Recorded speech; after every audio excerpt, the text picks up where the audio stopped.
ഡൽഹി സമരത്തിന് ഐക്യദാർഢ്യം പ്രഖ്യാപിച്ച് ഏകദിന ഉപവാസവും സായാഹ്ന കൂട്ടായ്മയും സംഘടിപ്പിച്ചു. യുവജന കൂട്ടായ്മയുടെ നേതൃത്വത്തിലാണ് ഉപവാസം നടത്തിയത്. Shoppika weddings, the bridal legacy.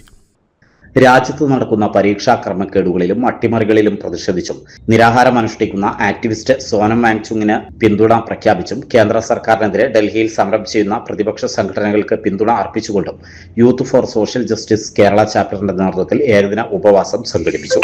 കാലത്ത് 9 മണി മുതൽ വൈകുന്നേരം 6 മണി വരെ പൊന്നാനി ചമ്രോട്ടം ജംഗ്ഷനിൽ സംഘടിപ്പിച്ച പരിപാടിയിൽ 50ഓളം സമരപ്രവർത്തകർ ഉപവാസം അനുഷ്ഠിച്ചു. യുവയുടെ കേരള ചാപ്റ്റർ ചെയർമാനും സ്ഥാപക നേതാവും KPCC മെമ്പറുമായ അഡ്വക്കേറ്റ് K. ശിവരാമൻ അധ്യക്ഷത വഹിച്ചു.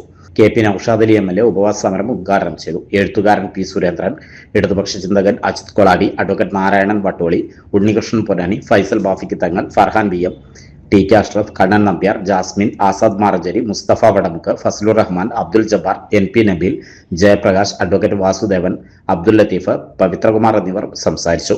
സമാപന പൊതുസമ്മേളനം ഉപവാസ സമര നേതാക്കൾക്ക് നാരങ്ങ നീര് നൽകലും ആക്ടിവിസ്റ്റും അധ്യാപകനുമായ ഡോക്ടർ ആസാദ് ഉദ്ഘാടനം ചെയ്തു. ചിന്തയുള്ള ആളുകളെ കൊണ്ടുവരാൻ വേണ്ടിയാണ് കളികളൊക്കെ കളിക്കുന്നത്. കാരണം ഇത് 2026 1925 RSS രൂപീകരിക്കുന്നത്.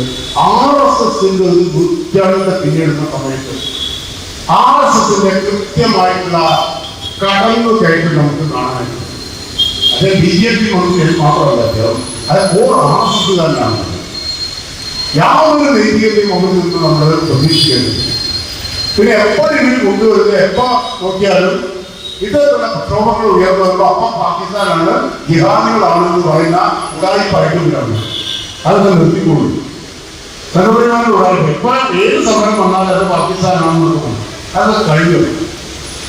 ഇനി ഞങ്ങൾ തിരിച്ചുകൊണ്ടിരിക്കും. അപ്പൊ യുവജനങ്ങളെ സംബന്ധിച്ചിടത്തോളം അവർ പ്രതീക്ഷിക്കണം. അവർ ഹതാശരാണ്, സംശയമൊന്നുമില്ല, അവർ ഹതാശരാണ്.